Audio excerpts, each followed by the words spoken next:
Sejam bem-vindos ao segundo episódio do Admiráveis Podcast. E hoje nós temos aqui uma convidada muito especial com uma história digna de filme. Ela é capelã e atual presidente regional do Conselho Federal de Capelaria, a CONFECAP. Ela tem essa função há 9 anos como voluntária, é pastora, especialista em adictos, mãe de 4 filhas, casada, esposa e uma linda mulher. Seja bem-vinda, Cassi Miquelon. Obrigada, minha linda, que Deus abençoe a sua vida. E só faltou uma coisinha ali que eu gosto de enfatizar. Palestrante motivacional. Legal, seja bem-vinda. É uma honra tê-la aqui nesse segundo episódio do Admiráveis Podcast, que a gente tem a missão aqui de contar histórias de vida. E a história de hoje, ela é muito impactante, então vale a pena conferir. E a gente já pede que vocês se inscrevam nos nossos canais, no Instagram, no YouTube e nos acompanhem nos próximos episódios. Cassi, me conta um pouquinho da tua história de vida, onde você nasceu. Samara, eu sou uma criança que nasceu, eu sou chapecoense, eu nasci aqui em Chapecó. No interior, né? Então eu fui uma criança que brincou bastante, muito ativa, criativa. E eu participei de uma época onde a infância era infância mesmo, né? Então eu tive uma infância muito feliz, graças a Deus. Aos meus 13 anos de idade, eu já tive o meu primeiro emprego, né? Eu fui babá e sempre gostei, sempre fui muito atuante em tudo. Eu era muito sonhadora. Aliás, eu continuo sendo uma pessoa muito sonhadora. Mas na infância, isso era ainda muito mais enfatizado, sabe? E aí, a minha vida foi fluindo com todos os meus sonhos, desejos, dificuldades também, né? Meus pais nunca nos faltou o alimento sobre a mesa, mas algumas outras coisas a gente tinha a falta, a carência, digamos assim. Né? Aos meus 19 anos, então, eu me vi numa situação onde que a primeira decisão da minha vida eu precisei tomar, né? Foi quando eu fiquei grávida e o meu atual noivo, na época, havia pedido para que eu fizesse, né, o aborto, para que eu retirasse a criança. E, graças a Deus, a minha decisão foi de não cometer essa atrocidade. E eu tive o Alisson, hoje ele está com 24 anos, um menino lindo, também é empresário, sabe? Graças a Deus por isso. E nessa minha decisão tomada aos 19 anos, eu me senti uma mulher empoderada, porque eu passei por tudo quanto foi tipo de acusações, né, por ser mãe solteira, né, por trabalhar de empregada doméstica na época. Então eu voltei ao mercado de trabalho trabalhando como doméstica, então tinha muitas setas querendo me acusar de tudo isso, mas eu levava numa boa, sabe, assim. Foi seguindo a vida. Exato, sabe, eu sempre fui muito motiva, eu sempre fui muito alegre, sabe? Só que nós sabemos que o nosso inconsciente vai guardando algumas dores, alguns traumas, seja ele físico, psicológico, emocional e até mesmo espiritual. E numa dessas caixinhas eu fui guardando tudo isso, sabe? As afrontas, né? O preconceito por ser uma mãe solteira, enfim. Mas também não dava muita bola para isso. E aos meus 23 anos de idade, eu conheci uma pessoa, né? Que junto comigo sonhou o casamento. Né? Ele gostava de enfatizar que para ele pai era o que criava. Que legal. Né? E aí a gente sim se uniu, né, de uma maneira muito forte nos sonhos, na vida, nos projetos, até mesmo para sentar e contemplar o pôr do sol. Nós tínhamos, sabe, uma afinidade muito grande.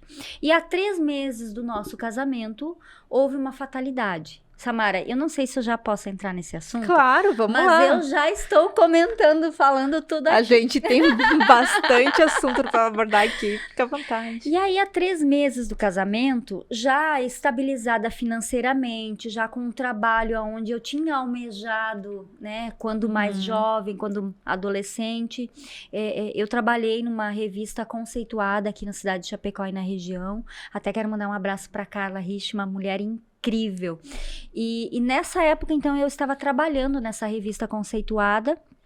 Eu tinha um salário muito bom, financeiramente eu estava muito bem, eu estava onde eu queria e estava vivendo os meus sonhos. Estava vivendo um sonho. Exatamente. Eu também participava de encontro de motos, eu gostava muito do motociclismo, enfim, né? Tive algumas premiações a nível estadual. E há 3 meses do casamento, eu tive o meu sonho novamente interrompido. Quando o meu noivo faleceu num acidente de moto, foi morte instantânea. E quando eu recebi, Samara, essa notícia, eu tive um choque tão grande, porque o luto, cada pessoa recebe o luto e age de uma maneira diferente. Existem pessoas que extravasam o sentimento da dor, existem pessoas que guardam o sentimento da dor. E naquele momento eu não soube lidar com isso. E eu caí numa depressão profunda. Aí, voltando um pouquinho, a gente participava de alguns eventos da noite, jovens, né? Sim. Então, a gente conheceu muitas coisas na noite, principalmente as drogas, a bebida, o cigarro, né? Não era algo que corriqueiramente era feito, mas eu sabia onde, por exemplo, comprar uma grama de cocaína, tá? E naquele momento, eu só queria sair daquele momento. Sair da dor. Sair daquela dor, daquele choque, digamos assim. E aí eu busquei na cocaína, né, sair daquele momento. Não estar naquele momento da perda, do luto, da dor. E aí foram 2 anos, Samara. 2 anos... Como usuária. Usuária de cocaína, 2 anos. Até que eu já não tinha mais carro. Começou aí a vida financeira, então, desmoronar. Não fui mais trabalhar, Entendi. né? Tanto é que até hoje eu tô devendo pra Carla uma explicação, e eu acredito que ela já tenha visto essa explicação em alguns outros locais onde eu palestro também. Mas eu não fui mais trabalhar. O que eu tinha de reserva foi tudo. Por quê? A cocaína, ela tem um período de efeito, digamos assim, sabe? E esse período, ele não passa tão rápido. Então, né? Foram 2 anos até tudo se acabar, financeiramente também. Para manter esse vício. Para manter o alívio da dor. Eu costumo dizer que algumas pessoas, elas procuram aliviar a dor, ou procuram sair de uma situação, seja ela qual for. E o que você sentia quando usava cocaína? Eu não chorava. Eu não chorava. E uma das explicações lógicas para isso eu consigo falar hoje. Porque a droga, seja ela lícita ou ilícita, ela tira de você o sentimento. Entendi. Ela tira de você a humanidade. Sabe, você se torna alguém que não tem sentimentos, alguém que não tem sonhos. A droga, lícita ou ilícita, e para cada indivíduo ela tem um efeito diferente, digamos assim, na questão emocional, física também, né? Psicológica, enfim. Para mim, ela foi um escape. E teus familiares, você morava sozinha? Como que era a tua vida naquela época? Nessa época eu morava sozinha, né? Com o noivo? Fiquei sozinha e me mantive sozinha, sabe? Eu fugia dos meus familiares, inclusive do meu filho, que tinha na época 4 aninhos. Era um bebê. 4 para 5 anos. E a minha mãe que cuidou dele durante toda essa época que eu vou te contar aqui também mais pra frente. Mas eu fugia de todo mundo, sabe? Porque eu queria estar naquele meu mundo que eu havia criado, naquela bolha, naquela cápsula, aonde que não havia luto, não havia dor, não havia tristeza, sabe? E a cocaína era o que te proporcionava isso? Foi o meu escape, sabe? Foi a bolha onde eu entrei. no meu mundo. Pra realmente não sentir essas dores, essas tristezas, enfim. E aí foram 2 anos de cocaína, Samara. 2 anos de cocaína, até que chegou um dia, tá? E não foi o dia da minha cura. Até que chegou um dia onde eu não tinha o valor específico para comprar a grama da cocaína. Você lembra quanto que era? Claro.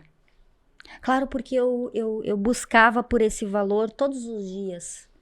Então, eu fazia a venda daquilo que eu tinha, sabe? Você começou a vender coisas em casa. Tudo que eu tinha. Inclusive calçados. Pra você ter uma ideia.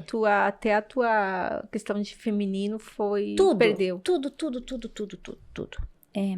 Dizem que a cocaína ela é uma droga mais sociável. E realmente ela é.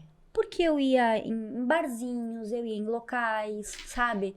Eu saía. Mas ali nessa fase do luto. Mas dentro da minha bolha de dor, né? Para não sentir, dentro daquela bolha aonde que eu não queria viver o que estava vivendo, o que estava acontecendo fora. E aí, Samara, nesses 2 anos, acabou-se o valor, que na época, R$50 era uma grama para mim me durava até 8 horas. Né?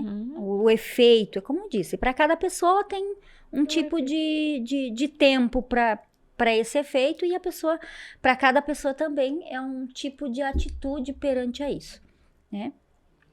E aí eu cheguei para a pessoa que vendia, né, o traficante, e eu disse, olha, eu tenho R$20. Ele disse, não consigo te vender uma grama por R$20, sabe? E ele disse, e aí eu disse, não, mas eu só tenho R$20. E ele disse, eu vou te dar outra coisa por R$20. E aí foi que eu conheci o crack. Foi um momento muito... Naquele momento de usuária, foi um momento muito feliz, tá?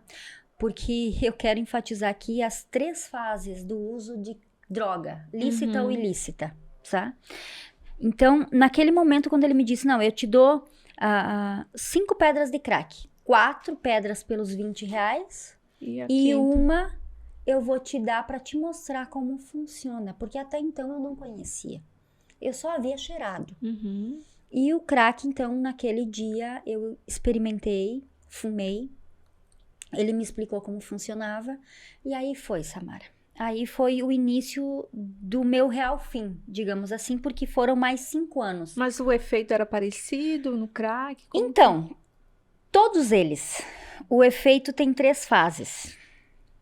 A primeira fase é a da alegria, da euforia, sabe? É uma fase muito boa, é algo muito bom. Sabe, tem pessoas que tomam o seu copo de vinho no fim da tarde e dá uma sensação maravilhosa. O crack e a cocaína... Quem fuma um cigarro também, né? Tem aquele alívio. Também diz que tem um alívio. Então, ele é muito bom no primeiro momento. Só que esse primeiro momento, ele é ilusório, sabe? É um momento onde que você realmente diz, uau, que bom isso, sabe? Algumas pessoas dizem que saem do corpo, né? Tem uma sensação maravilhosa e realmente é muito bom. Porém, quando você está vivendo essa primeira fase da euforia, da alegria, você já cai na segunda fase, Samara. E qual é a segunda fase? A fase de chegar no primeiro estágio. A fase de chegar na primeira fase, que é a da euforia, da alegria. Aí você começa a brigar com o teu consciente, com o teu inconsciente. Porque na segunda fase, você começa a ver os teus traumas e as tuas dores materializados na tua frente. Porque quando sai a fase da euforia e da alegria, você já cai nessa fase. Sabe? Que o teu inconsciente... É muito rápido. É muito rápido e você não percebe. Você não percebe. E aí, quando você tá na segunda fase, não por escolha, mas porque realmente ela chega, todas aquelas tuas dores e traumas de pessoa que todos nós temos, seja qual for, dor de infância, estávamos comentando aqui, né, até mesmo aqueles traumas inconscientes que a gente carrega no nosso DNA por familiares, aquilo aflora, sabe? A droga, em resumo, ela potencializa tudo. Tudo. Mas ela tira tudo também. Então, na segunda fase, ela potencializa o teu inconsciente, as tuas dores, os teus traumas.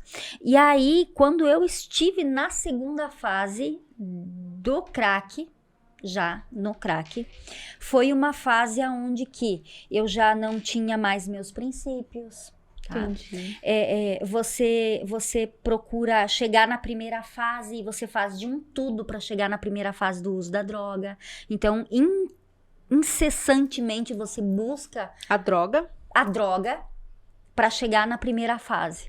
Só que aí tem um abismo muito, eu não digo muito grande, mas eu digo que um abismo muito profundo. Ele é muito próximo da segunda fase, mas ele é muito profundo, tá? Que é a terceira fase, que é a fase onde que você já não tem mais limite de nada. Você já não se importa mais com as outras pessoas, você não tá nem aí com os teus princípios, você já não tem mais a tua humanidade contigo, você já olha para uma pessoa, você já não sente mais nada. Então, por isso que muitas das vezes a gente ouve notícias de usuários que cometeram atrocidades. Por quê? Porque o inconsciente deles está tão nesse abismo que para eles o que eles querem somente é chegar na primeira fase. É voltar para aquela fase de euforia. De euforia e de alegria. Tá? Então, só que quando eu cheguei na terceira fase, Samara, foi uma fase para mim, como mulher, eu vivi todo tipo de violência que uma mulher pode sofrer morando na rua. Foi nessa terceira fase. Entre ali, quando você começou a usar a crack, você ainda morava, tinha uma casa. Como que foi?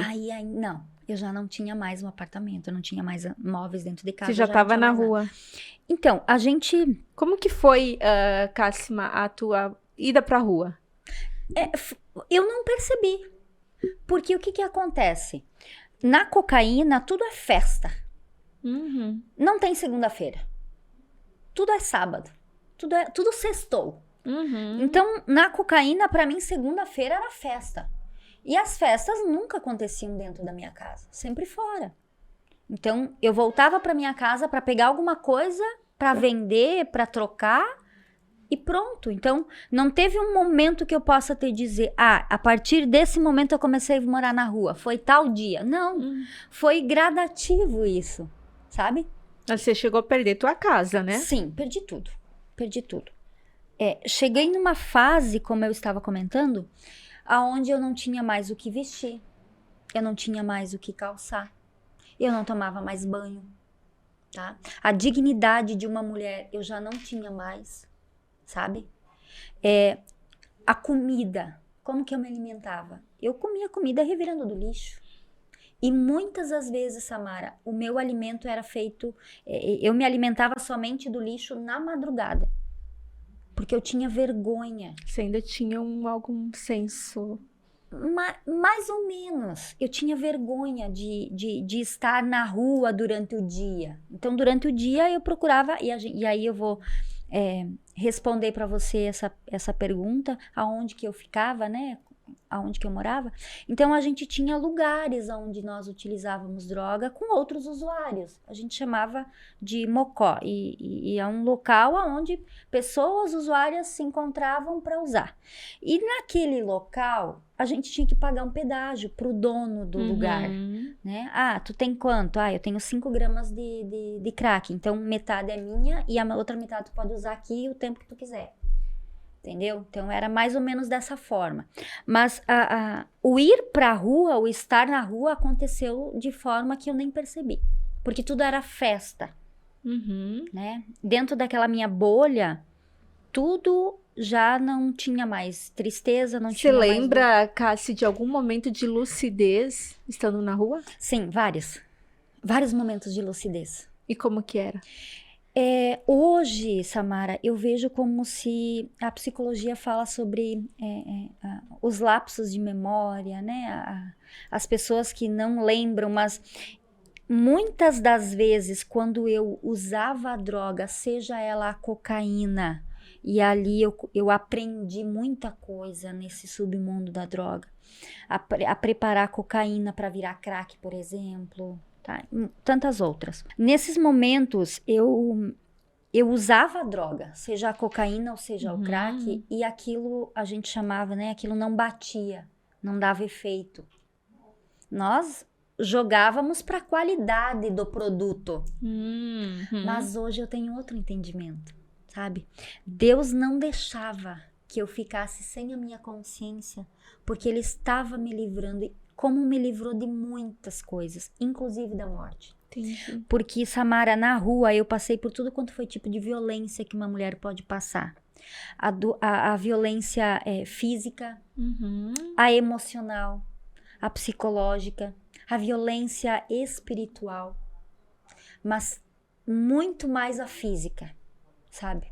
E nisso, eu hoje consigo entender que esses momentos onde a minha consciência estava sã, são os momentos onde Deus queria me livrar de algo.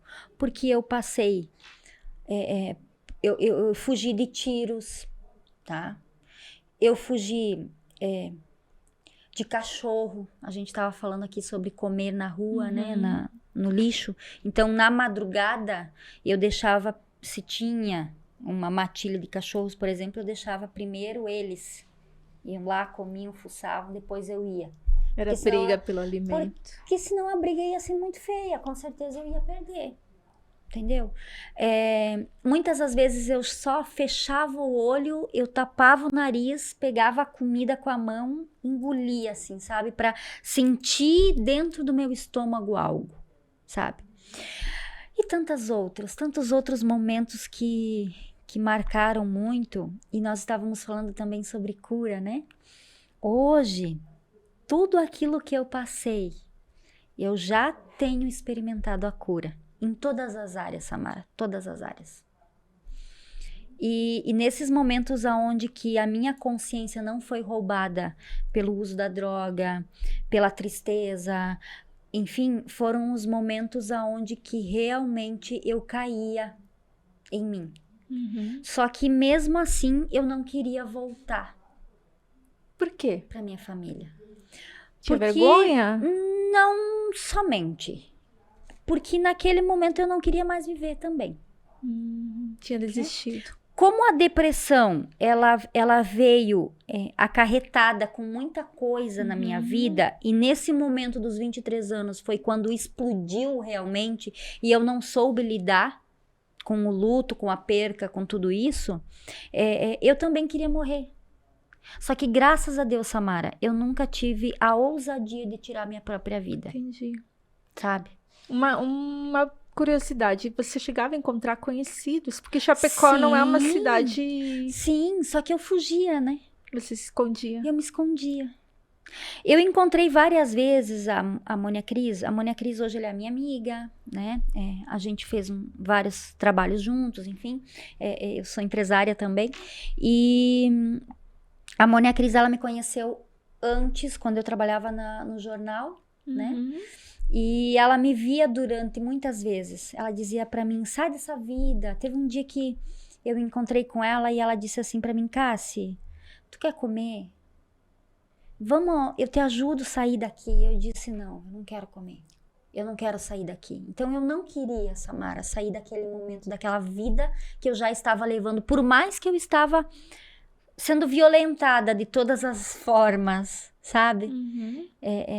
E eu não queria voltar para a família, até que chegou um momento, até que chegou um ponto.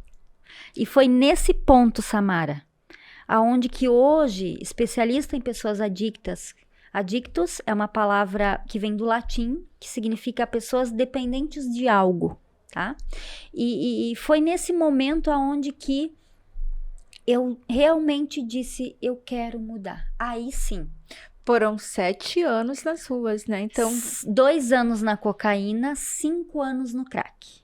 então você passou dos 23 aos 30, Aos 30. nessa vida. Exatamente. Grande parte da tua juventude. Exatamente. Inclusive estará no meu livro, muitas dessas vivências que eu tive nesses 7 anos, sabe? Inclusive, eu não sei se eu posso falar Claro, aqui, mas deve. dentro da minha rede social do Instagram, @CassiMichelon com K e 2 S, lá tem um link da Eagle Editora. O meu livro está sendo lançado, então você já pode fazer a tua pré-compra do livro lá. Parabéns. Obrigada, meu amor. E nisso tudo, Samara, eu peguei toda essa minha vivência, sabe? Com tudo isso que eu passei na pele para fazer aquilo que eu faço hoje. Mas sabe? conta pra gente, antes de entrar nesse ponto, Ok. como que você saiu da rua? Como que foi? Então, aos meus 30 anos, eu comecei já a chegar numa fase do uso da droga onde que não tinha mais como eu chegar na primeira fase, tá? E nesse momento, Samara, é o momento onde que a gente já não sente mais o prazer do uso. Imagina 5 anos usando crack, né? E como que você estava fisicamente? Deplorável, estado deplorável. Eu não tomava banho. Eu não me alimentava, eu não me cuidava na higiene, eu fedia a morte. Tá? As pessoas passavam por mim, algumas faziam de conta que não me viam, outras jogavam sopa, comida, sabe, em cima de mim. E eu nunca vou me esquecer de um dia, e eu quero compartilhar com você isso. Eu estava debaixo de uma marquise de um prédio, e bem próximo ao asfalto, à rua, e passou um grupo de jovens. E esse grupo de jovens estava bebendo, enfim, não vi direito o que eles estavam fazendo, mas passaram.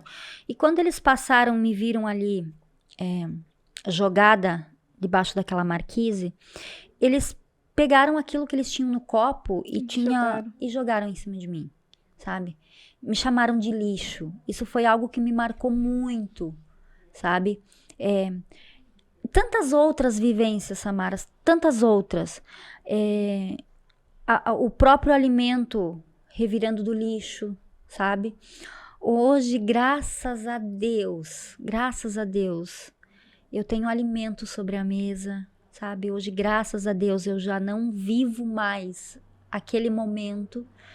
Hoje, graças a Deus, eu tenho uma outra realidade, mas mesmo estando numa outra realidade, eu não consigo sentar na minha mesa sabendo que existe alguém do lado de fora precisando de alguma coisa. Então, é por isso do meu trabalho voluntário. É por isso que eu me dou para outras pessoas, porque eu já estive lá. Ninguém chegou para mim e disse: Cassi, vem que eu vou te dar um banho. Vem que eu vou te dar uma nova oportunidade. Teve pessoas como a Mônia Cris que sim disseram: Cassi, vamos sair dessa vida, mas naquele momento eu não queria. E aí eu fugia de todos então, também. daí chegou o momento em que você começou a querer sair da rua, quando não fazia Chegou mais um momento efeito? onde que a droga, ao invés de me trazer alegria, ela me trazia ansiedade. Eu ficava ansiosa demais. E quando a gente fica muito ansioso, o coração sai pela boca. E é uma sensação horrível. Então, cheguei a esse ponto, sabe? Aí, de dizer realmente, não, eu não quero mais isso. Só que como o meu corpo estava precisando daquilo, eu fazia involuntariamente o uso da droga, porque já era algo que estava normal para mim, sabe? Mas chegou um momento, no dia 13 de janeiro de 2011, com 28 quilos, jogada na calçada. 28 quilos. 28 quilos, pesada. Já vou te contar que dia que foi que eu me pesei que deu 28 quilos. Então, no domingo de manhã, do dia 13 de janeiro de 2011... jogada na calçada, ao lado da Pitol Calçados, com 28 quilos, 5 pedras de crack, meio litro de álcool automotivo, porque na noite eu não havia conseguido nenhuma outra bebida destilada, a não ser um álcool automotivo. Naquela manhã eu ouvi uma voz. E essa voz, ela me chamou de filha. Samara, eu olho para um lado, eu não vejo ninguém. Eu olho para o outro, também não vejo ninguém. E aí, naquele momento, eu pensei, agora bateu. Porque várias as vezes não batia, não dava efeito. E naquele momento eu pensei, agora bateu. Só que aquela voz começou a falar comigo, da mesma maneira que nós estamos conversando. E ela continua me chamando de filha. E quando eu olho para trás, Samara, na vitrine da loja tinha um espelho que fazia parte da decoração. E eu me vi refletida naquele espelho. Aí aquela voz continuou dizendo, eu vou virar a página da tua história. Que lindo. E eu comecei a chorar naquele momento. Todos os 7 anos que eu não havia vivido o luto, que eu não tinha expressado para fora, naquele momento eu comecei a chorar. E quando eu começo a chorar, Samara, vem um carro, para, e o senhor que estava dentro do carro pediu se eu estava bem, e eu disse, não, eu não estou bem. E ele me disse, você quer que eu te leve para algum lugar? Eu disse, eu quero voltar para casa da minha mãe. E ele disse assim, então tu entra aqui que eu vou te levar. Só que eu estava vivendo um momento em que tudo que você fazia para mim, eu tinha que fazer algo em troca. Entendi. E eu disse, eu não tenho condições. Ciclo de violência sem fim. Eu não tenho condições para te pagar. Ele disse, você não precisa me pagar nada. Eu entrei naquele carro, falei para ele aonde a minha mãe morava e ele foi. Ele não me perguntou nada. Só te levou para casa. E eu só chorei. O trajeto da Pitol Calçados até a casa da minha mãe, eu só chorei. Foram os minutos aonde que os 7 anos eu chorei, dentro daqueles minutos. Quando ele me disse, eu estou aqui próximo ao local que você falou da casa da tua mãe, eu disse, então para aqui. Porque eu não queria que a minha mãe me visse chegando em casa num carro de um desconhecido. Sim. E aí, quando eu saí, eu disse, muito obrigada. E ele disse assim, filha, que Deus te abençoe. Aí, aquele carro eu não vi mais. E eu comecei a andar. E eu não tinha forças. Eu estava jogada na calçada sem forças. Mas eu fui andando, Samara, e quando, à medida do passo que eu dava, eu conseguia lembrar dos meus sonhos de infância. Desculpa. Fica tranquila. Eu conseguia lembrar do abraço do meu pai, dos xingamentos da minha mãe quando criança. Eu consegui lembrar de todos os sonhos, Samara, que eu tinha quando adolescente. Quando eu cheguei próximo à casa da minha mãe, ela estava limpando a gaiola do Zé, o nosso papagaio. E ela largou tudo, veio ao meu encontro, me abraçou. Veio ao meu encontro, me abraçou e disse, filha, eu estava orando a Deus para que você viesse para casa, mas não dentro de um caixão. E você está voltando para casa viva. Samara, naquele momento, eu abracei a minha mãe e era como se eu tivesse voltado na minha infância, na minha adolescência. Ela me levou para dentro de casa e ela colocou em mim uma condição.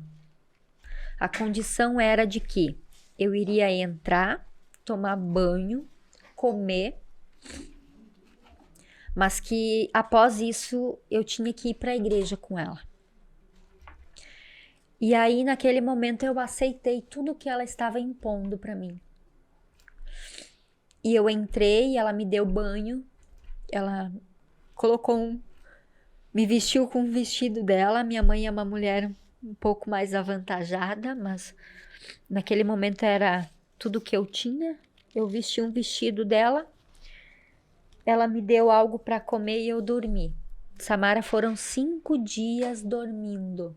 Eu acordava para ir no banheiro, para me alimentar e voltava a dormir. Seja dia, seja noite. Já em segurança. Insegurança. Tamanha era a fraqueza do meu corpo, então eu precisei dormir. Então, do domingo até a sexta-feira, na sexta-feira à tarde, ela me levou para o posto de saúde, porque eu estava muito debilitada. E para ela, eu estava com AIDS, Entendi. sabe? E ela me levou no posto de saúde para fazer exames. E foi ali que eu me pesei com 28 quilos. Então, eu acredito que eu ainda tivesse um pouco menos, né? Você já estava em casa há uma semana, praticamente. 5 dias, 4 dias, 5 dias. Então, Samara, nesse dia eu me pesei 28 quilos. E aí sim, à noite, ela me levou para a igreja e eu fui para a igreja. Engraçado que no sábado também nós fomos para a igreja, uma igreja evangélica. Sim. E naquele sábado, o já falecido pastor Eliseu Macelai estava ministrando. E quando ele pegou o microfone para iniciar a ministração, ele disse assim: tem alguém aqui que eu preciso chamar de filha. Você tá entendendo? E ele disse: filha, a mesma voz, a mesma entoação, o mesmo tom que eu havia ouvido no domingo anterior. Filha, eu, o teu pai, vou virar a página da tua história. A mesma frase. A mesma frase. Eu já estava chorando em prantos porque eu ainda estava vivendo o luto, agora de uma maneira diferente, pondo para fora. E aí ele disse: vem aqui que eu quero orar por você. E eu não pensei, porque aquilo era para mim.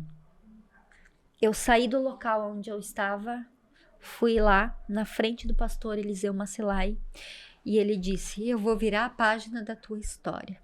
A partir de hoje, você será usada para as nações e tudo aquilo que até agora você viveu, eu, o teu pai, o teu Deus, vou te usar para curar outras pessoas. Ali você recebeu a tua missão de vida. Ali eu recebi a minha missão de vida através das palavras ditas pelo pastor Eliseu Macelai e acredito eu absurdamente que foi Deus. E aí ele disse mais, ele disse assim: eu vou soprar o teu nome nessa cidade. Só que eu estava vivendo uma realidade totalmente diferente do que ele estava me falando. E eu não acreditei num primeiro momento. Só que, Samara, as coisas foram acontecendo, sabe? As coisas foram acontecendo. Eu lembro que foram mais ou menos uns 6 meses aonde que eu ia dormir e eu sonhava, eu sentia o efeito da droga correndo nas minhas veias. Então, a gente chama isso de abstinência. Então, foram 6 meses. Eu acordava de madrugada depois dessa sensação, eu dobrava o meu joelho e eu dizia: meu Deus, me ajuda, porque eu não quero mais, eu não quero mais. Algumas pessoas me dizem: é impossível, Cassi, você não ter passado por um tratamento de desintoxicação. Eu ia pedir isso pra você. Não passei. O meu tratamento de desintoxicação foi a minha decisão. Quando eu disse: eu não quero mais voltar para a rua, eu não quero mais voltar para a sensação da droga. Porque o risco existia e era alto. Com certeza. E o que eu fiz? Eu não vim para o centro. Eu não vim conviver com pessoas. Eu evitei vir para cá durante todo esse tempo. E a primeira vez que eu vim com o meu irmão. Porque eu dizia: não, eu não quero ir para lá, porque eu tenho medo da recaída. Sabe? Eu tenho medo de encontrar alguém. E a tua família deu todo apoio para você? Todo apoio. Total apoio. O meu irmão, ele sabia um pouco mais desse mundo do que os meus pais. Né? Tinha mais consciência do que você tinha. Tinha mais consciência do que estava acontecendo. O meu irmão mais novo, o Cássio, hoje o Dr. Cássio. Um beijo, meu irmão, eu te amo. E eu lembro que ele dizia assim pra mim: você vai conseguir. Porque daí eu não fumei mais, nem cigarro. Não bebi mais, não me envolvi mais com pessoas do meio, eu fiquei isolada desse mundo. Eu vivi da casa da minha mãe para a igreja, da igreja para casa, da casa da minha mãe para a igreja, da igreja para casa.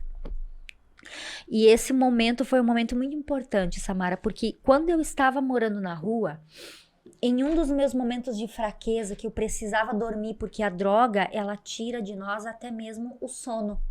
Então, você não dorme. E eu passava 30 dias sem dormir. Só que chega um momento que o teu corpo, não, usando droga ou não, ele não aguenta. Então, eu passei, acho que foram mais ou menos uns 30 dias sem dormir, até que chegou um momento que eu não lembro como eu adormeci. E quando eu acordei, eu estava em posição fetal e o sonho que eu tinha tido naquela noite da fraqueza foi de que eu havia saído do meu corpo como se fosse, né, visto a Cassie em posição fetal e eu havia voado. Não lembro aonde, não sei aonde.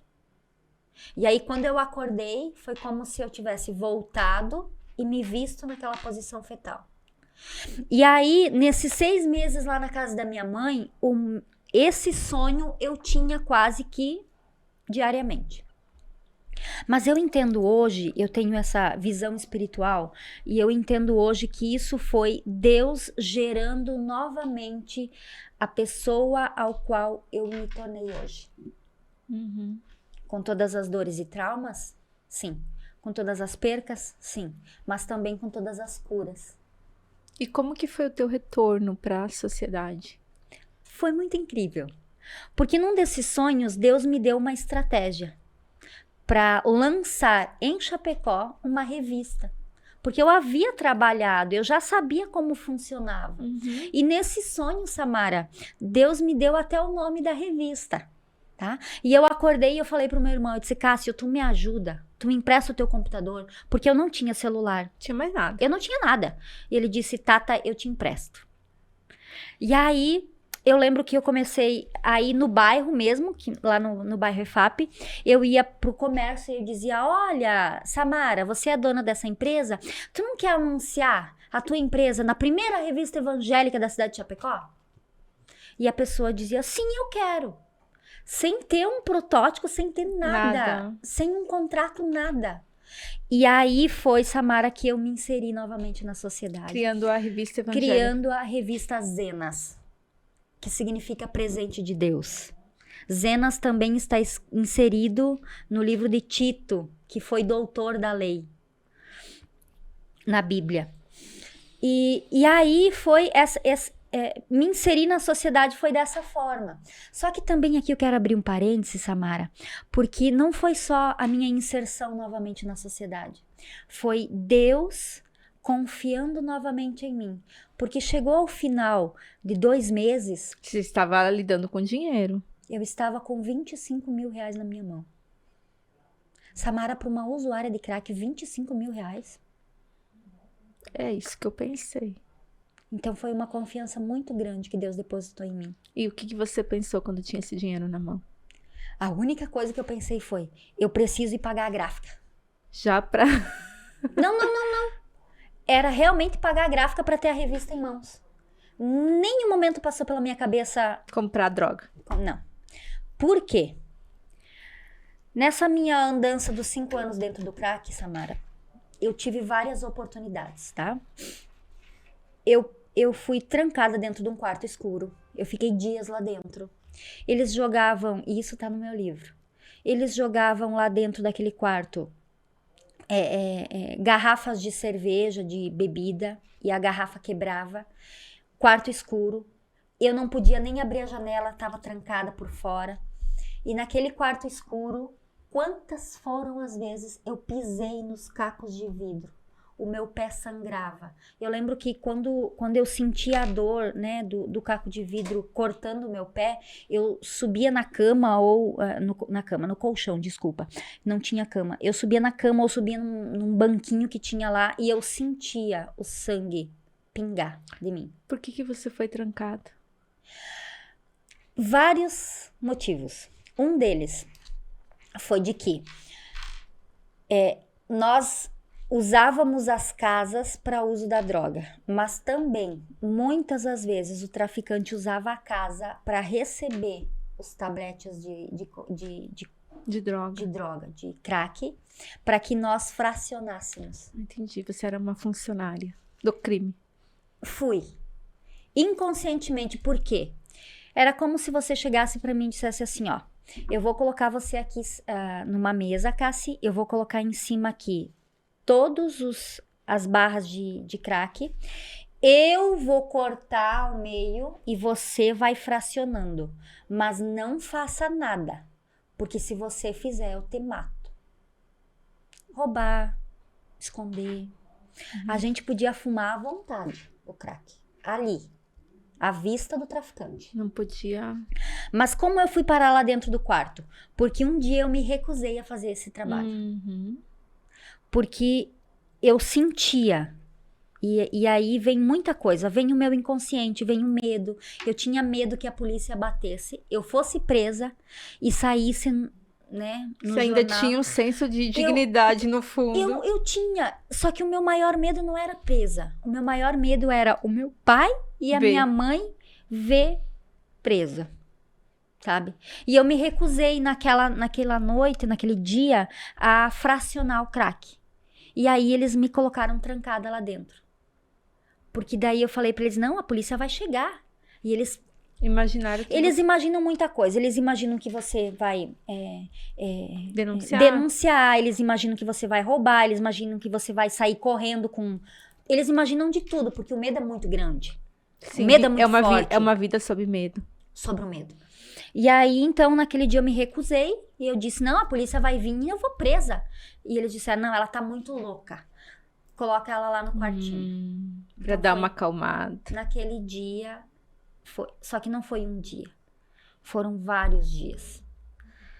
Sem usar crack. Eu lembro que eu pisava nos cacos de vidro, sem comer, sem ver a luz do dia. Até que um dia a pessoa veio lá e disse assim, ó, já foram todos embora, você pode sair. Aí eu lembro que eu saí, eu lembro que eu tremia, porque aí eu passei muito medo lá dentro. Imagino. Sabe, muito medo. Enfim, foram momentos que eu vivi. A gente trouxe esse assunto, ele é pesado, né, por um certo ponto, Muito. mas faz parte da tua história e como você disse, houve uma cura, até pra gente ter noção do que é, porque a gente vê uma pessoa na rua, a gente acha que falta ali vontade, que falta muita coisa, né, mas a gente vê que realmente é algo difícil. Então, cada caso é um caso. Hoje você abre a televisão, você vê na rede social muitos casos de pessoas bem-sucedidas que, por exemplo, perderam tudo e a família largou. E a pessoa não precisa usar o crack. Pode ser uma bebida, sabe? A pessoa bebe dia e noite, também é um adicto, dependente do álcool, que é uma droga lícita. Sabe? Existem pessoas com mestrado, com faculdade, empresários que tinham tudo. Não são só pessoas ignorantes no saber. São várias pessoas com muitas histórias, e histórias variadas. Inclusive, a tua história é muito interessante, porque você tinha tudo e não conseguiu enfrentar um luto da perca do teu futuro marido, enfim. Exato. Perdi tudo, vivi sem nada. Aí chegou esse momento, então, de lançar a revista evangélica. Lembra que eu te falei que Deus me falou comigo jogada na calçada no dia 11... de janeiro. 13 de janeiro no dia 3 de janeiro de 2011? Sim. Em setembro, no dia... Eu não me recordo bem certo o dia, mas eu acho que foi entre 11 ou 12 de setembro, eu lancei em Chapecó a primeira revista evangélica da cidade de Chapecó. Foi conhecida nacionalmente, sabe? E aí, nesse tempo todo, de janeiro a setembro, são quantos meses? 9. Lembra que eu te falei da posição fetal? 9 meses. Pra você. Que Deus me gerou para Novamente. ser o que eu sou hoje. E tudo de bom, Samara, que você vê em mim, não sou eu. Tudo de bom que você vê em mim é Jesus. Porque a partir daquele momento, do dia 3 de janeiro de 2011, eu apenas disse sim para aquilo que Ele tinha para mim, para aquilo que Ele tem para mim. E até hoje, Samara, E nesse momento você morava com a tua mãe ainda? Morava com a minha mãe, usei o computador do meu irmão para fazer a diagramação, para fazer... Fazia tudo você. Para fazer tudo, para ter um e-mail de contato com os clientes, para contactar as gráficas. Ali era... Mano, posso usar? Não, hoje não. Então... Entendeu? Então, eu vivi numa disciplina. Eu precisei dessa disciplina também. Uhum. Aí, bom, o meu número de WhatsApp, o meu número de telefone é o mesmo do primeiro que eu adquiri há 13 anos atrás. Quando lançou a revista. Quando eu lancei a revista. Aí eu comprei o meu telefone. Aí eu comecei a ter novamente uma independência. E mesmo assim os meus pais tinham medo de quando eu viesse, por exemplo, quando eu vinha pro centro para resolver alguma coisa, eles tinham medo de que eu não voltasse mais. Normal. E eu vou dizer pra ti, mesmo depois de casada, mesmo hoje tendo e dando a confiança, né? De estando aonde eu estou, fazendo o que eu estou fazendo, muitas das vezes ainda parece que não há confiança em mim. E isso é normal. É normal. Mas o que eu quero ressaltar com tudo isso? Que quando nós fomos criados e gerados por um propósito, não adianta a gente querer fugir. Ele nos Você persegue. vai passar por aonde que você quiser passar. Você vai estar no mesmo lugar que você caiu, porque é de lá que você se levanta para viver o que você tem para viver. Samara, você tem um propósito lindo na sua vida. Você já encontrou esse propósito? Você que está em casa, já encontrou o seu propósito de vida? Se você ainda não encontrou, busque pelo propósito, porque viver não é só viver somente. Existe um propósito dentro do viver. E o viver com propósito, aí sim é uma vida plena, sabe? Hoje, eu realizei muitos sonhos. Um ano depois eu estava me casando, no dia 7 de janeiro de 2012. Um ano depois, praticamente, tá? Eu entrei na igreja vestida de noiva. Que lindo. Eu tenho mais 2 filhas, e aqui eu quero enfatizar a minha família. Eu tive 5 gestações, tá? Tenho 4 filhos, 3 que nasceram do meu ventre, inclusive o Alisson, uma que nasceu do meu coração, que é a Bruna, filha do meu esposo, né, o Adelmo, e eu vivi tudo quanto todos os meus sonhos que eu vivi quando criança, quando eu falava em cima de uma pedra no potreiro lá dos meus pais, dos meus avós. Hoje eu sou palestrante, sabe? Hoje eu vivo tudo que eu sonhei, mas lá eu vivo tudo que eu sonhei lá na minha infância com propósito. Me conta como que você conheceu teu marido. Foi dentro da igreja. Na igreja. Dentro da igreja. Naqueles 6 meses, primeiros 9 meses que foi de cura, eu não olhava para ninguém. Eu não queria mais me casar. Né? E você já tinha desistido do amor? Eu já tinha desistido do amor. Porque eu ainda estava vivendo aquele luto, aquela perca, digamos assim. Você acabou vivendo aquele luto 7 anos depois da morte do teu então noivo. Exato. Na rua e tal. Mas eu ainda estava precisando de cura emocional, né? E aí, nesse tempo de 9 meses, que foi de janeiro a setembro, eu tinha decidido que eu não ia mais casar. Né? Não, eu quero viver essa minha vida e eu vou ficar sozinha na minha cabeça. Só que quando Deus tem um propósito, quando Deus tem um projeto para você, as coisas fluem. E aí, um dia, eu olhei para a banda da igreja. Interessante. Porque até então eu não erguia o meu rosto. Eu baixava a cabeça e chorava o culto inteiro. Você tinha vergonha ainda? Muita, porque o grupo de jovens olhava pra mim e ria. Eles faziam alguma coisa, não me chamavam. Entendi. Porque tem um preconceito com a pessoa usuária, tá? Até hoje. Você ainda sofre? Eu não sofro mais. Mas eu já sofri, mas tem. Tem. Eu só não sofro mais. Veneno só faz efeito se engolido. Hoje eu não sofro mais. Mas eu vivo muito isso. Ainda. E tá tudo bem. E aí, Samara, nesse tempo, num belo dia, eu olhei para a banda e eu disse, Deus, se for para ser, é aquele. Escolheu aí. Se ele não tiver mulher, se não for casado, é aquele. E aí as coisas foram fluindo. E daí, nesse tempo, a minha mãe era zeladora da igreja. Ela fazia limpeza, né? Da congregação. E aí, eu já estava ali muito ativa. E a minha mãe, um problema de coluna. Não, filha, hoje você vai. Uhum. Eu disse, vou, mãe.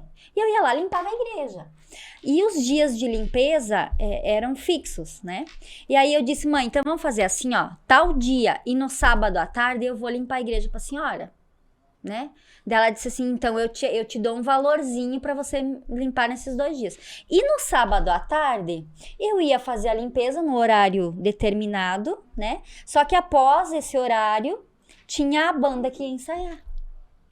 E aí lá dentro, a primeira vez que eu me dirigi ao meu atual esposo, foi dizendo assim, ele chegou, a igreja estava aberta, eu estava fazendo a limpeza, passando o rodo, e ele me disse, irmã, você quer ajuda? Eu disse, tem um rodo lá no banheiro. Ele foi lá, pegou o rodo e me ajudou. E a gente não conversou, sabe? A gente foi começar a conversar depois, quando eu ficava mais de lado, quando as pessoas não me chamavam para alguma coisa no grupo de jovens. Aí a gente começou a conversar. Ele também tem um histórico, não com drogas ilícitas, mas com a bebida. Entendi. Também por causa de um relacionamento onde a esposa, né, a antiga esposa dele, né, deixou dele, né, houve um rompimento. Teve uma decepção, ele foi pra bebida também. E aí, nesse momento, nós tínhamos ido pra igreja juntos. E foi um momento muito maravilhoso, porque ele dizia, não, eu não quero mais casar. E eu dizia, eu também não quero mais casar. Mas a gente começou a sair, né? E aí, então, no dia 7 de janeiro de 2012, nós nos casamos na Igreja Assembleia de Deus, aqui em Chapecó. E de lá pra cá, nós formamos uma família. Eu com o Alisson, né? O meu filho da decisão aos 19 anos. E ele com a Bruna, filha do primeiro casamento. Então, por isso que eu digo que eu tenho uma filha que nasceu do meu coração, que é a Bruna. E juntos vocês tiveram 2 filhas. E juntos nós temos mais 2 filhas, a Mariana e a Ana Laura. Então, são 4 filhas, né? Um casamento feliz, abençoado por Deus. Ele me apoia em tudo, inclusive em algumas loucuras, né?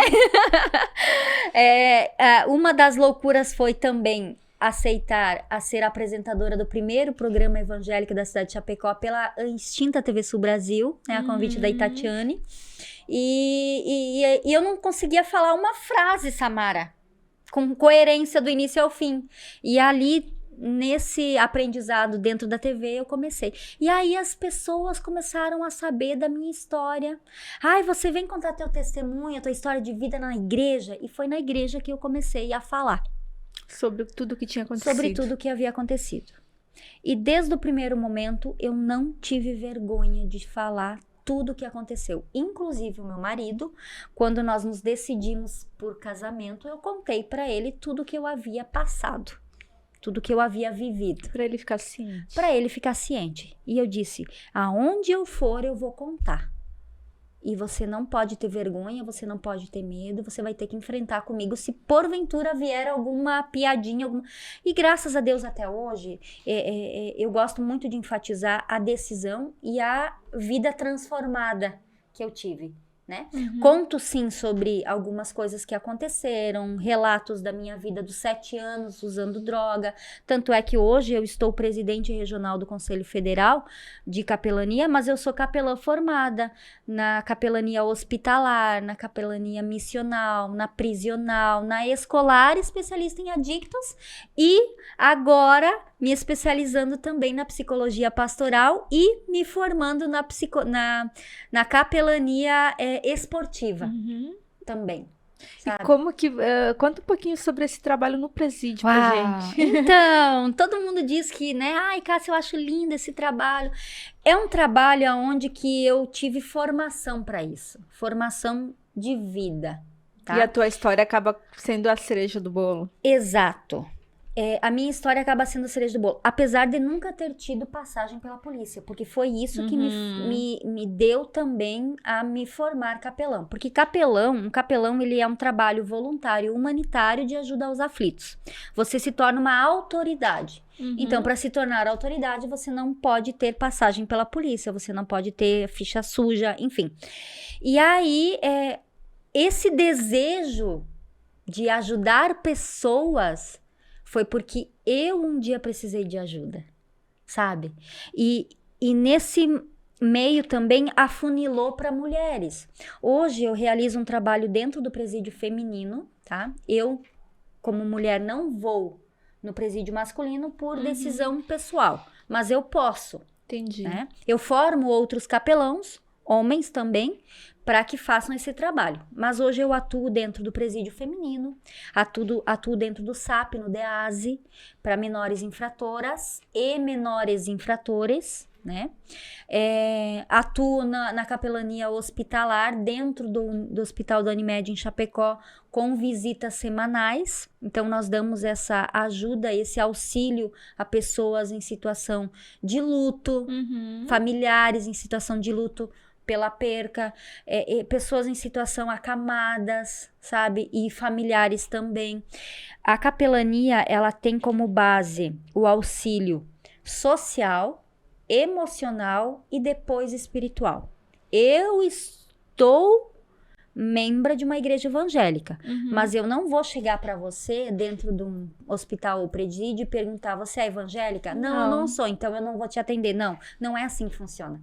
A gente, quando vai fazer esse trabalho, a gente não pede ficha corrida. A gente pura e simplesmente executa o trabalho a ser realizado, independentemente. Né? Nós procuramos ver o potencial da pessoa, sabe? Estávamos comentando aqui, né, que hoje as pessoas olham um estereótipo de uma pessoa para julgar o seu potencial. Nós da capelania, e assim formo capelãos com a mesma visão de que cada ser vivo tem algo em potencial, independentemente do financeiro, independentemente da situação que está vivendo, independentemente da tua aparência. Todo ser humano tem algo em potencial. E aí isso é só o tempo e Deus que vai dizer qual é. Porque um dia eu também fui vista como alguém que para a sociedade não tinha nenhum potencial. Eu era um peso. E hoje eu transformo tudo isso em ajuda a quem precisa. Porque, Samara, existem mulheres, existem pessoas que estão precisando de ajuda. E não é tão somente a jogada na calçada. Tem muita gente vivendo uma vida normal e tá precisando. Achando que tá vivendo uma vida normal. Então, eu me dispus a isso e realizo isso com muito amor, muito carinho e com determinação, num trabalho contínuo do voluntariado. Legal. E me conta, como que é esse trabalho lá no presídio? O que você encontra lá com as mulheres? Algumas das pessoas me dizem: Cassi, é pesado entrar lá dentro. Sabe, Samara? Eu me revisto de oração. Porque não sou eu. Você vai preparada? Eu vou preparada. Mas vou desarmada também. Sim. Sabe? Eu lá dentro, quando eu entro lá, eu entro feliz. Porque eu estou levando esperança. Não sou eu, mas eu sou o instrumento. E quando eu saio de lá, muitas das vezes eu não... Posso até não ter ajudado ninguém com as minhas palavras, mas eu saio de lá ajudada. Só que não tem um dia que eu não faço a visita lá dentro, que eu não tenho testemunho de alguém que diz: Cassi, obrigado. Cassi, era isso que eu precisava. Cassi, eu só quero uma nova chance. Que mulheres você encontra lá? Todo tipo. Mulheres todo com tipo de mulher. Dores emocionais. Todo tipo de mulher. A mulher que tá lá dentro porque encobertou o marido. A mulher que tá lá dentro porque realmente vem de uma sequência de familiar. Uma sequência familiar de violência. Então ela só replicou uma violência. Sabe? Tudo quanto é tipo de mulher. A assassina. A traficante. A assaltante.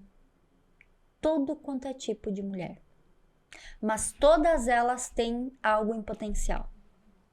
Todas elas merecem uma segunda chance. Todos nós merecemos uma segunda chance, uma terceira, uma quarta, sabe? O que a gente não pode é desistir do ser humano.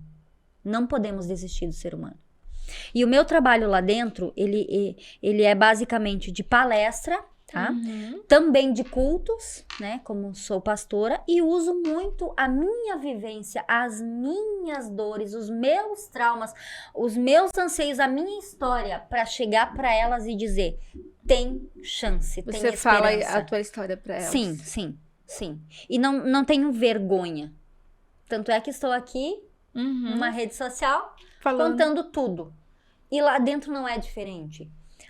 Dentro do hospital, muitas das vezes as pessoas não vão saber da minha história, mas tantas outras vezes elas vão olhar para mim e vão agradecer a Deus porque receberam uma oração, porque receberam um auxílio, porque precisavam, o familiar que está lá cuidando do familiar acamado não tinha dinheiro para comer.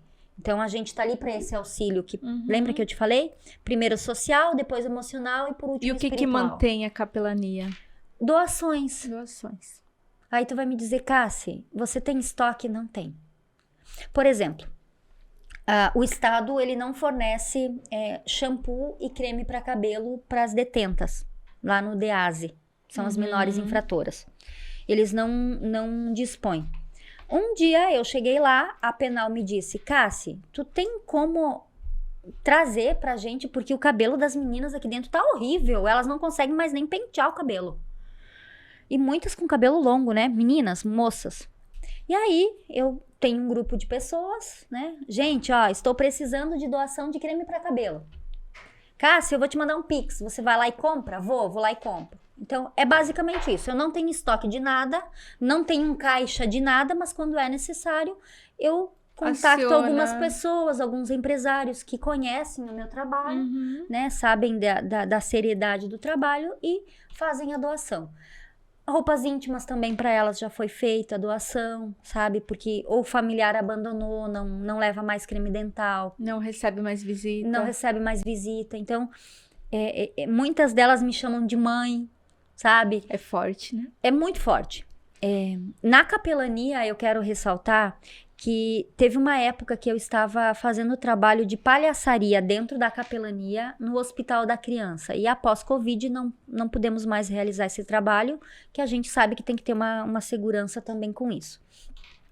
E antes disso, eu conheci uma menina lá dentro do hospital, porque alguém me disse: Cássia, eu gostaria que você fosse visitar essa criança que nasceu e não saiu de dentro do hospital.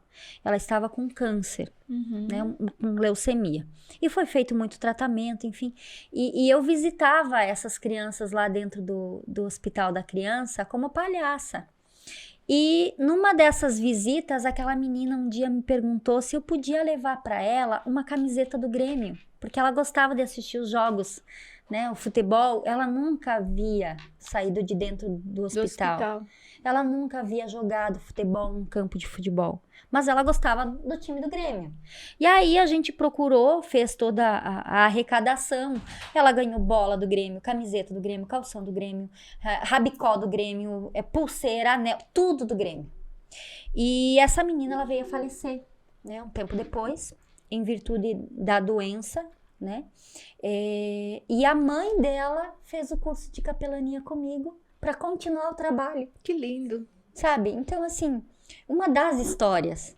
Uma outra história dentro do presídio foi de uma mãe que ela disse assim: os meus filhos não vêm me visitar, a minha família não vem mais me visitar, mas eu tenho muita saudade da minha família e dos meus filhos, sabe? E ela disse que em uma das palestras onde eu ministrei lá dentro, ela disse que sentiu Deus, sabe? Sentiu Deus falando que Ele estava cuidando para ela, sabe? Tantas outras histórias. Realmente não tem mais como se levar a vida da mesma forma. Não. Aí você vai me dizer: Cássia, mas como você lida com todas essas situações quando você põe a tua cabeça no travesseiro?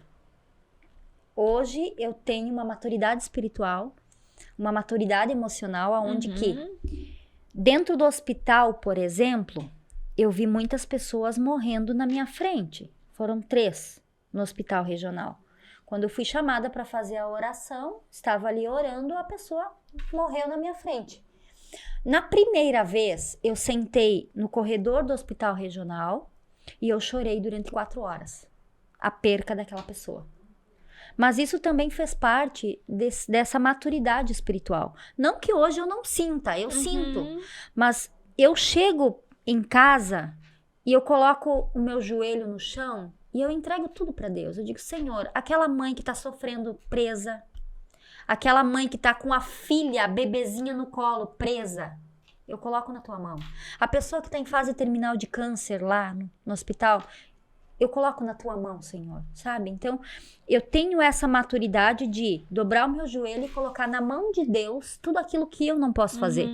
Mas aquilo que eu posso fazer, que é abraçar, que é orientar, que é conversar, que é amar, eu faço. E conta pra gente um pouquinho como que você se tornou pastora. Ai, que legal, né? Então, quando eu fui para a igreja junto com a minha mãe, uma das promessas de Deus para minha vida não foi tão somente viver os meus sonhos e ter a página virada e ter o meu nome soprado aqui nessa cidade. Não, foi de também ser pastora. Só que na instituição Assembleia de Deus, a mulher não é ordenada a pastora, né? Mas eu entendia que pastor é todo aquele que cuida de alguém. Então, dentro disso, eu sou pastora por atuação. Mas há 3 anos, né, nós tivemos um redirecionamento, aonde que nós estamos em uma outra igreja, hoje a Batista Getsemane, a Jet Church, e aí sim a mulher é consagrada a pastora. E aí a gente teve o reconhecimento do nosso pastor Daniel, que diz que todos aqueles que cuidam de outras pessoas são pastores. E se alguém quiser acompanhar um culto seu, como que faz? Então, eu hoje, né, sou pastora auxiliar junto com meu esposo no culto de terça-feira. A igreja disponibiliza de muitos cultos durante a semana, são 21 cultos. E na terça-feira a gente auxilia o pastor Luiz Carlos como pastores auxiliares ali. Também cuido de mulheres dentro da igreja e na capelania fora da igreja também. Então, é uma missão, é uma vocação, é um propósito, é um chamado. E qual que é o teu sonho? Que sonho Meu sonho? que tem ainda? Você sabe que eu estava conversando esses dias com o meu esposo e eu disse, amor, eu sei que o que eu vou falar talvez você não vai aceitar, mas se Deus me levasse agora, eu já iria satisfeita. Porque são 13 anos a mais que eu ganhei de chance para viver. E eu já vivi tudo que eu quis viver. Sabe, eu já fui palestrar em Belém do Pará, em várias outras cidades. Eu já consegui entrar dentro de um hospital para orar por alguém. Eu já consegui entrar dentro de um presídio feminino para aconselhar mulheres. Eu já fui instrumento de Deus, eu já tive meus filhos, as minhas meninas, sabe? Agora eu tô só pros netos. Tá esperando, né? Mas eu vivi tudo aquilo que eu queria viver. Já sou palestrante, já sou empresária, já, né, tenho um certo reconhecimento. E não é um reconhecimento humano, é de Deus mesmo. Então, eu estava conversando com ele, eu disse, nego, se Deus me levar, eu já tô feliz. Ele olhou pra mim e disse assim, não. Tem uma coisa que você tem que viver. Aliás, 2, ele falou. Eu disse, uma de você ser vovó, né? Tem que ser vovó. Claro. Antes de morrer, eu quero ser vovó. E a segunda coisa foi do trauma da moto. Voltando há 20 anos atrás, sabe? E aí, no início desse ano, no nosso aniversário de casamento de 12 anos, eu ganhei uma moto. E ele me levou para guiar uma moto depois de 20 anos. E sim, fui curada na primeira acelerada, né? Houve a cura. Que era uma paixão antiga. Que era uma paixão antiga e que eu gosto muito também. E dá para conciliar.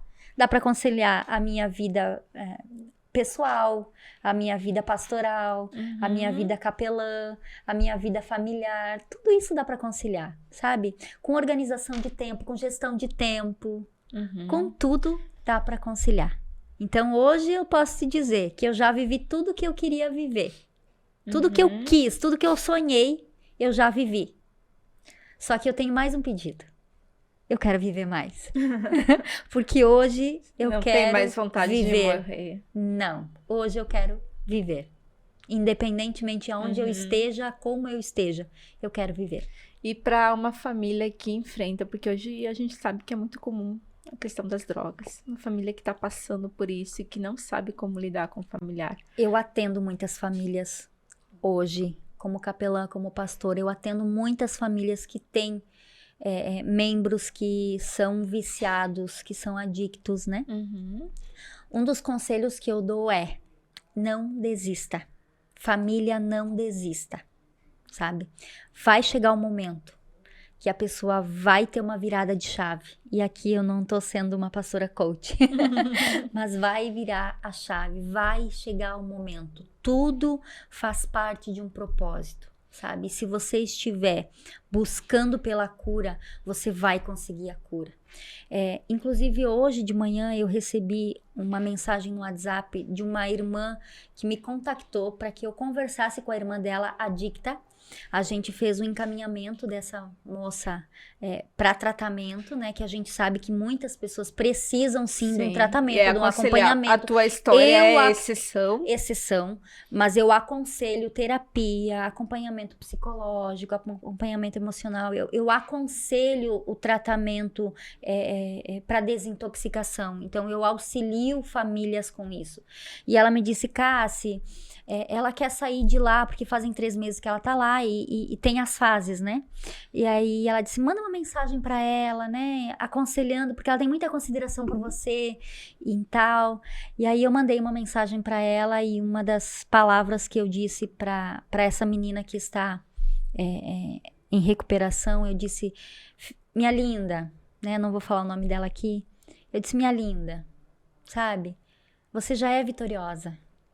Mas se eu puder te dar mais um conselho, de todos que eu já te dei, o conselho é: pisar no freio, também andar para frente. Faz parte de uma poesia do Braulio Bessa, sabe? Pisar no freio, também andar para frente. Calma, não queira viver o mundo, viva você agora, ali, no lugar onde você está. Porque o momento vai chegar, você vai ser curado. Aí sim você vai poder viver tudo aquilo que você tem para viver aqui fora. Sabe? E uma das coisas que eu enfatizo muito também para familiares e pessoas nessa situação é o Salmos 37:5. Entrega o teu caminho ao Senhor, confia nele e o mais ele fará, sabe? Não desista. Essas são as palavras-chave que eu posso dizer para vocês que estão aqui me ouvindo agora, para as famílias que estão enfrentando, sabe? Sempre tem um estopim, sempre tem um porquê. Trate o porquê. Trate a causa, não trate o efeito. O efeito é só a consequência. E quando você começa a tratar a causa do trauma, da dor, da perca, do que for que a pessoa viveu para chegar nessa fase, aí você vai ter a cura por completo. Não somente não de uso mais de droga lícita ou ilícita, não tão somente de uma dependência emocional, mas de vários fatores que o ser humano ele é composto, né? Então, vá na causa. E aí você vai ver que o efeito, ele some. Né? Nossa, muito lindo. É mais ou menos isso, Samara. Muito lindo, muito lindo. Parabéns pela tua vida, né? Obrigada. Eu não vou dizer pela tua história, porque eu sei que é uma história de muita dor e de cura, como você mesmo fala. Mas eu gosto de enfatizar tudo que eu vivi. Não por vitimismo, mas eu gosto de enfatizar que tudo que eu vivi faz parte daquilo que eu sou hoje, daquilo que do ser que eu me tornei hoje. Então, não tem problema da gente falar sobre tudo que eu passei, porque eu gosto de enfatizar aquilo que hoje eu me tornei, o ser humano que eu me tornei hoje. E eu vou dizer mais uma coisa, hein? Tudo de bom, Samara, que você de casa tá vendo em mim, não sou eu, é Jesus. Porque de mim mesma, eu sou apenas aquela mendiga. Mendiga de rua, mendiga de emoções, mendiga de afeto. Eu sou aquilo. E isso que você tá vendo de bom é Jesus. É porque a gente olha como mendigo quem tá na rua hoje, mas não é só, né? Não, minha linda, não. Sou mentora de mulheres também, e na mentoria de mulheres eu trato muito sobre a mendicância emocional que a mulher hoje tá vivendo, né? A gente lutou por igualdade com os homens, só que nós temos a nossa feminilidade, sabe? Nós precisamos viver a nossa feminilidade. também a fragilidade que a feminilidade traz, sabe? Eu gosto de enfatizar que a mulher, ela precisa saber qual é o seu lugar dentro de uma família, e ela é submissão, não a submissão na parte de humilhação, não, a submissão no respeito de saber que o homem foi criado para trazer a providência, a provisão dentro de casa, mas a mulher, ela está como auxiliadora, sabe? Então, a gente trata esse emocional porque a mulher hoje, ela saiu para fora para caçar, para trazer o alimento dentro de casa, que ela não precisa do homem, mas espera lá. E quando você tá naqueles dias que você precisa ser protegida, quem que te protege? Nós não somos guerreiras o tempo todo. Nós não somos fortes o tempo inteiro. Nós não podemos caçar sempre. É um jugo pesado, né? É um jugo muito pesado para a mulher. Então, nessa mentoria, eu trago também essa feminilidade da mulher e trago também a dependência emocional, que nós não precisamos só do homem. Né? Nós não somos independentes do homem, mas nós não precisamos só do homem. Então, é um equilíbrio. Tudo é um equilíbrio, Samara. Maravilhoso. Maravilhoso. Então, Cássia, eu agradeço muito. Amém. Foi muito bom o nosso papo. Você vai começar um programa de TV em breve. Isso! Então, há 9 anos atrás eu iniciei na extinta TV Sul Brasil, né? E eu tive algumas paradas, né, nesse tempo. E quando eu assumi a presidência, eu deixei de lado as gravações do programa, que eram gravações muito semanais, me tirava muito tempo, digamos assim, mas o propósito mudou, então eu coloquei em prática todo o planejamento que eu tinha junto com a capelania, e agora com o trem andando na capelania, né, com pessoas me auxiliando também nesse apoio aos projetos na capelania, me surgiu o ano passado, né, a vontade novamente de voltar, né, às telas, a fazer novas gravações, fazer um programa. E aí eu pedi para Deus uma direção. Eu disse: Senhor, não quero que seja do jeito que era, eu quero que seja diferente. Então me dá uma estratégia, como o Senhor tem me dado até agora. E aí eu vou fazer um programa relacionado para o universo feminino na sua totalidade. Tá? E aí a gente buscou parceiros, e no início desse ano, né, uma emissora me ligou e disse: Cassi, vamos lá? Eu disse: não tenho dinheiro. Ele disse assim: vamos fazer uma parceria? Eu disse: então bora. Aí eu entendi que era Deus me dando também as condições para fazer tudo isso. Então a gente eu montei toda uma estratégia, e estará indo ao ar então o programa Todo Dia Mulher com Cassi Michelon. Onde as pessoas podem ver? Na minha rede social mesmo. Nós colocaremos os cortes ali na minha rede social, no meu Instagram, @CassiMichelon.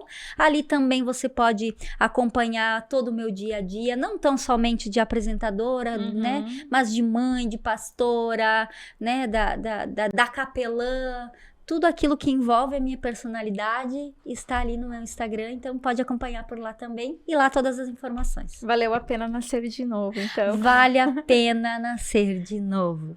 Parabéns. Vale a pena dizer sim para aquilo que Deus tem para nós. E vale a pena renunciar a algumas coisas, como eu renunciei, para viver o propósito de Deus aqui nessa terra. Muito bom. Muito obrigada Imagina. pela tua simpatia, Obrigada, pela tua presença obrigada, aqui. eu que E agradeço. sucesso, né, na Amém. tua Pra busca. pra nós.